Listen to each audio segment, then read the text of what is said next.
दंडवत गोविंद गुरु बंदो अभिजन सोय। पहले भये प्रणाम तिन नमो जो आगे होय। गुरु को कीजिए दंडवत कोटि कोटि प्रणाम। कीट न जाने भ्रंग को गुरु करियो आप समान। सत साहेब।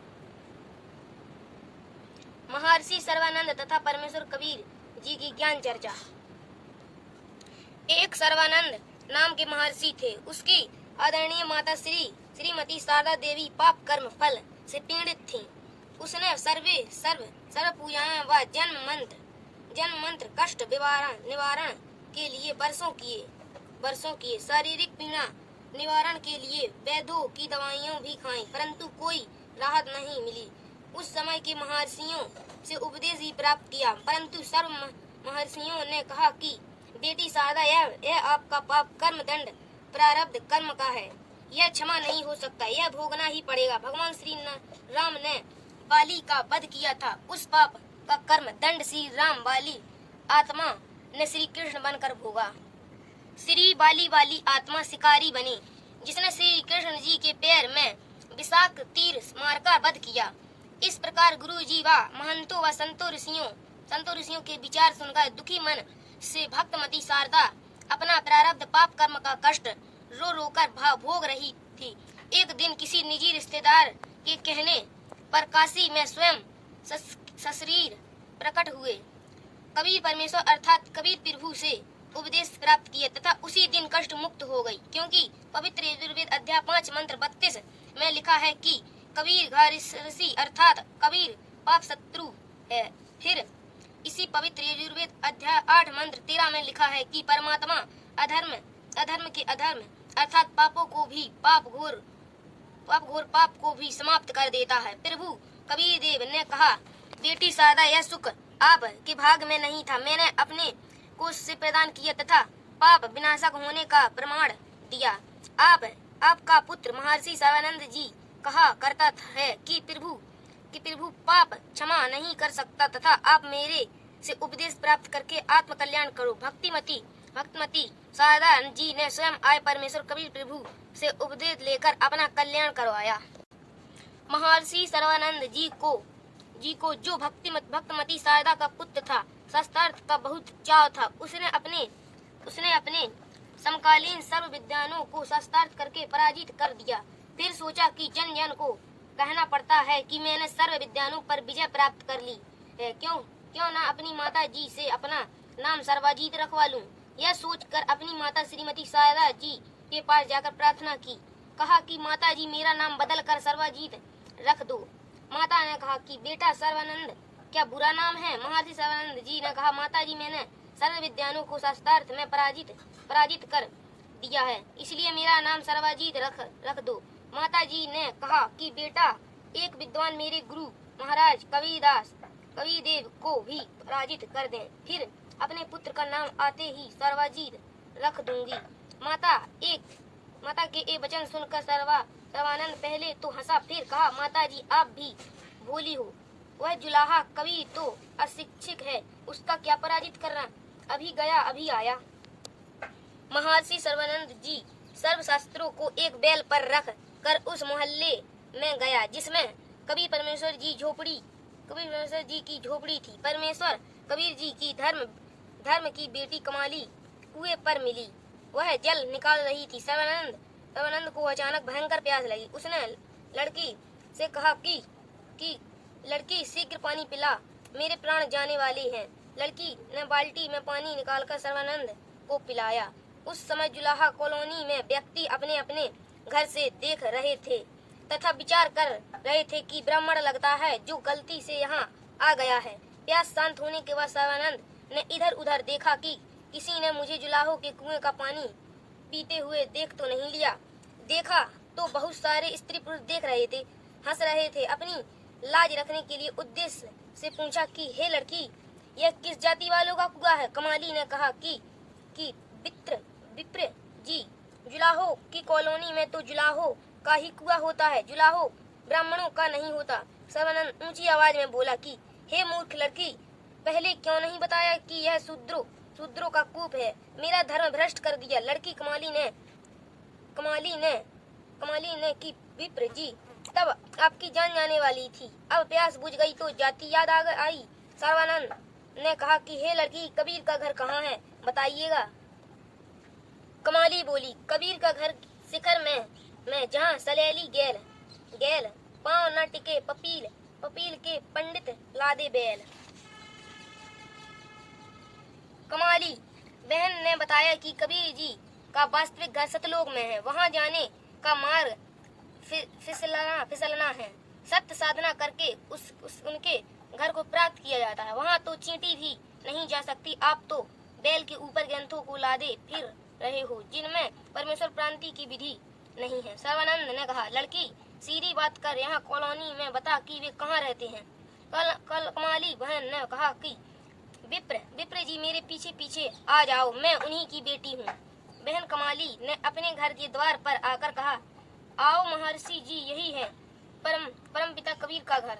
श्री सर्वानंद जी ने लड़की कमाली से अपना लोटा पानी से इतना भरवाया कि यदि जरा सा जल और डालें तो बाहर निकल जाता, तथा कहा कि बेटी यह लोटा धीरे धीरे ले जाकर कबीर को दे तथा जो उत्तर वह देवे वह मुझे बताना। लड़की कमाली द्वारा लाए लोटे में परमेश्वर कबीर जी ने एक कपड़े सीने वाली बड़ी सुई डाल दी। कुछ जल लोटे से बाहर निकल कर पृथ्वी पर गिर गया तथा कहा, पुत्री यह लोटा श्री सर्वानंद जी को लोटा दो। लोटा वापस लाकर आई। कमाली से सर्वानंद जी ने पूछा कि क्या उत्तर दिया कबीर ने। कमाली ने प्रभु द्वारा सुई डालने का वृत्तांत सुनाया। तब महर्षि सर्वानंद जी ने परम पूज्य कबीर परमेश्वर से पूछा कि आपने मेरे प्रश्न का उत्तर दिया, क्यों उत्तर दिया। प्रभु कबीर जी ने पूछा कि क्या प्रश्न था आपका। श्री सर्वानंद महर्षि जी ने कहा, मैंने सर्व विद्वानों को शास्त्रार्थ में पराजित कर दिया। मैंने अपनी माता जी से प्रार्थना की कि मेरा नाम सर्वजीत रख दो। मेरी माता जी ने आपको पराजित करने के पश्चात मेरा नाम परिवर्तन करने को कहा। आपके पास लोटे को पूर्ण रूपेण जल से भर कर भेजने का तात्पर्य है कि मैं ज्ञान से ऐसे परिपूर्ण हूँ जैसे लोटा जल से इसमें और जल नहीं समाएगा, वह बाहर ही गिरेगा। अर्थात मेरे साथ ज्ञान चर्चा करने से कोई लाभ नहीं होगा। आपका ज्ञान मेरे अंदर नहीं समाएगा, व्यर्थ ही थूक मत होगे। इसलिए हार लिख दो, इसी में आपका हित है। पूज्य कबीर परमेश्वर जी ने कहा, आपके जल में परिपूर्ण लोटे में लोहे की सुई डालने का अभिप्राय है कि मेरा ज्ञान इतना भारी है कि जैसे सुई लोटे के जल को बाहर निकालती हुई नीचे जाकर रुकी है, इसी प्रकार मेरा तत्व ज्ञान आपके असत्य ज्ञान को निकालकर आपके हृदय में समा जाएगा। महर्षि सर्वानंद जी ने कहा, प्रश्न करो। एक बहुचर्चित विद्वान को जुलाहों के मोहल्ले में आया देख आसपास के भोले भोले अशिक्षित जुलाहे शास्त्रार्थ सुनने के लिए एकत्रित हो गए। पूज्य कबीरदेव ने प्रश्न किया, कौन ब्रह्मा का पिता है, कौन विष्णु की माँ, शंकर का दादा कौन है, सर्वानंद देवता है। उत्तर महर्षि सर्वानंद जी का, श्री ब्रह्मा जी रजोगुण है तथा श्री विष्णु जी सतगुण युक्त है तथा शिव जी तमोगुण युक्त हैं। यह तीनों अजर अमर अर्थात अविनाशी हैं। सर्वेश्वर महेश्वर मृत्यु जय है। इनके माता पिता कोई नहीं। आप अज्ञानी हो, आपको शास्त्रों का ज्ञान नहीं है। ऐसे ही उटपटांग प्रश्न किया है। सर्व उपस्थित अनिश्चित श्रोताओं ने ताली बजाई तथा महर्षि सर्वानंद जी का समर्थन किया। पूज्य कबीर प्रभु जी ने कहा कि महर्षि जी, आप श्रीमद्देवी भगवत पुराण के 3 स्कंद तथा श्री शिव पुराण का 6वां तथा 7वां रुद्र संहिता अध्याय प्रभु को साक्षी रखकर गीता जी पर हाथ रख कर पढ़े तथा अनुवाद सुनाए। महर्षि सर्वानंद जी ने पत्र गीता जी पर हाथ रख कर शपथ ली कि सही सुनाऊंगा। पवित्र पुराणों को प्रभु कबीर जी के कहने के पश्चात ध्यान पूर्वक पढ़ा। श्री शिव पुराण गीता प्रेस गोरखपुर से प्रकाशित, जिसके अनुवादक हैं श्री हनुमान प्रसाद पोद्दार में प्रश्न नंबर 100 से 103 पर लिखा है कि सदाशिव अर्थात काल रूपी ब्रह्म तथा प्रकृति दुर्गा के संयोग पति पत्नी व्यवहार से सतगुण श्री विष्णु जी, रजगुण श्री ब्रह्मा जी तथा तमगुण श्री शिव जी का जन्म हुआ। यही प्रकृति जो अष्टांगी कहलाती है। श्री त्रिदेव जननी जननी तीनों ब्रह्मा विष्णु शिव जी की माता कहलाती है। पवित्र श्रीमद देवी पुराण गीता प्रेस गोरखपुर से प्रकाशित अनुवाद श्री हनुमान प्रसाद पोद्दार तथा चिमन लाल गोस्वामी। तीसरे स्कंद में प्रश्न नंबर 114 से 123 तक में स्पष्ट बना है कि भगवान विष्णु जी कह रहे हैं कि यह प्रकृति दुर्गा हम तीनों की जननी है।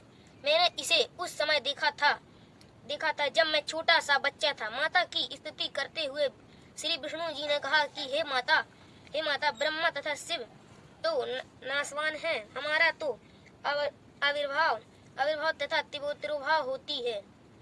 आप प्रकृति देवी को भगवान शंकर ने कहा कि हे माता, यदि ब्रह्मा व विष्णु आप से उत्पन्न हुए तो मैं शंकर भी आप से ही उत्पन्न हुआ हूँ, अर्थात आप मेरी भी माता हो। महर्षि सर्वानंद जी ने पहले सुने सुनाए अधूरे शास्त्र विरुद्ध ज्ञान के आधार पर तीनों श्री ब्रह्मा विष्णु तथा शिव को अविनाशी व अजन्मा कहा करता था। पुराणों को पढ़ता भी था, फिर भी अज्ञानी ही था, क्योंकि ब्रह्म पवित्र गीता जी अध्याय 7 श्लोक 10 में कहता है कि मैं सर्व प्राणियों जो मेरे 21 ब्रह्मांडों में मेरे अधीन हैं की वृद्धि हूँ। जब चाहूँ ज्ञान प्रदान कर दूं तथा जब चाहूँ अज्ञान भर दूं। उस समय पूर्ण परमात्मा द्वारा पुराणों के अध्याय तथा पृष्ठ बताने के बाद काल का दबाव हट गया तथा सर्वानंद जी को स्पष्ट ज्ञान हुआ। वास्तव में ऐसा ही लिखा है, परंतु मान हानि के भय से कहा कि मैंने सब पढ़ लिया। ऐसा कहीं नहीं लिखा है। कभी देर से कहा तू झूठा है, तू क्या जाने शास्त्रों के विषय में, हम प्रतिदिन पढ़ते हैं। फिर क्या था, सर्वानंद जी ने धारा प्रवाहित संस्कृत बोलना प्रारंभ कर दिया। 20 मिनट तक कष्टस्थ की हुई कोई और भी वेदवाणी बोलता रहा, पुराण नहीं सुनाया। सर्व उपस्थित भोले श्रोतागण जो संस्कृत भाषा को समझ भी नहीं रहे थे, प्रभावित होकर सर्वानंद महर्षि जी के समर्थन में वाह वाह महाज्ञानी कहने लगे। भावार्थ है कि परमेश्वर कबीर जी को पराजित कर दिया तथा महर्षि सर्वानंद जी को विजयी घोषित कर दिया।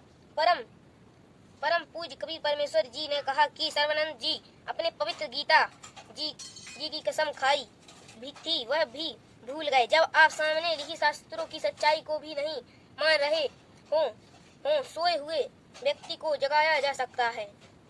जो जानबूझकर सोने का बहाना कर रहा हो उसे जगाया नहीं जा सकता। कबीर जानबूझ सांची तजे करे झूठ से ने, ताकि संगति है प्रभु सपन में भी न दे। इसलिए हे सर्वानंद मैं हारा तुम जीते। परम पूज्य कबीर परमेश्वर ने कहा कि सर्वानंद जी आप जीते मैं हारा। महर्षि सर्वानंद जी ने कहा लिख कर दे दो, मैं कच्चा कार्य नहीं करता। परमात्मा कबीर जी ने कहा कि यह कृपा भी आप कर दो, लिख लो जो लिखना है, मैं अंगूठा लगा दूंगा। महर्षि सर्वानंद जी ने लिख लिया कि शास्त्रार्थ में सर्वानंद विजयी हुआ तथा कबीर साहब पराजित हुआ तथा कबीर परमेश्वर ने अंगूठा लगवा दिया। अपनी माता जी के पास जाकर सर्वानंद जी ने कहा कि माता जी लो आपके गुरुदेव को पराजित करने का प्रमाण। भक्तमती शारदा जी ने कहा पुत्र पढ़कर सुनाओ। जब सर्वानंद जी ने पढ़ा उसमें लिखा था कि शास्त्रार्थ में सर्वानंद जी पराजित हुआ तथा कबीर परमेश्वर विजयी हुआ। सर्वानंद जी की माता जी ने कहा पुत्र आप तो कह रहे थे कि मैं विजयी हुआ तथा तुम तो हार कर आए हो। महर्षि सर्वानंद जी ने कहा माता जी मैं कई दिनों से लगातार शास्त्रार्थ में व्यस्त था, इसलिए निंद्रावश होकर मुझसे लिखने में गलती लगी है। फिर जाता हूँ तथा सही लिख कर लाऊंगा। माता जी ने शर्त रखी कि विजयी होने का कोई लिखित प्रमाण देगा तो मैं मानूंगी, मैं मौखिक नहीं। महर्षि सर्वानंद जी दोबारा गए तथा कबीर कहा कि कबीर साहब मेरे लिखने में कुछ त्रुटि रह गई है, दोबारा लिखना पड़ेगा। साहब कबीर जी ने कहा कि फिर लिख लो। सर्वानंद जी ने कहा फिर लिखकर अंगूठा लगवाकर माता जी के पास आया तो फिर विपरीत ही पाया। कहा माता जी फिर जाता हूँ। तीसरी बार लिखकर लाया तथा मकान में प्रवेश करने से पहले ठीक लिखा था। सर्वानंद जी ने उस लेख से दृष्टि नहीं हटाई तथा चलकर अपनी मकान में प्रवेश करता हुआ कहने लगा माता जी सुनाऊं। यह कहकर पढ़ने लगा तो उसकी माँ आंखों के सामने अक्षर बदल गए। तीसरी बार फिर यही प्रमाण लिखा गया कि शास्त्रार्थ में सर्वानंद जी पराजित हुए तथा कबीर साहब विजयी हुए। सर्वानंद बोल नहीं पाया कि माता जी ने कहा, पुत्र बोलता क्यों नहीं, पढ़कर सुना क्यों, क्या लिखा है। माता जी जानती थी कि नादान पुत्र पहाड़ से टकराने जा रहा है। माता जी ने सर्वानंद जी से कहा कि पुत्र परमेश्वर आए हैं, जाकर चरणों में गिरकर अपनी गलती की क्षमा याचना कर ले तथा उपदेश लेकर अपने जीवन सफल कर ले। सर्वानंद जी ने अपनी माता जी के चरणों में गिरकर रोने लगा तथा कहा, माता जी, यह तो स्वयं प्रभु आए हैं, आप मेरे साथ चलो, मुझे शर्म लगती है। सर्वानंद जी की माता अपने पुत्र को साथ लेकर प्रभु कबीर के पास गई तथा सर्वानंद जी को भी कबीर परमेश्वर से उपदेश दिलाया। तब उस महर्षि कहलाने वाले नादान प्राणी की पूर्ण परमात्मा के चरणों में आने से ही उद्धार हुआ। पूर्ण ब्रह्म कबीर परमेश्वर ने कहा, सर्वानंद, आपने अक्षर ज्ञान के आधार पर भी शास्त्रों को नहीं समझा, क्योंकि मेरी शरण में आए बिना ब्रह्म किसी की वृद्धि को पूर्ण विकसित नहीं होने देता। अब फिर पढ़ो इन्हीं पवित्र वेदों व पवित्र गीता जी तथा पवित्र पुराणों को। अब आप ब्राह्मण हो गए हो। ब्राह्मण सोई ब्राह्मण पहचाने, विद्वान वही जो पूर्ण परमात्मा को पहचान कर अपना कल्याण करवाए। सत साहेब।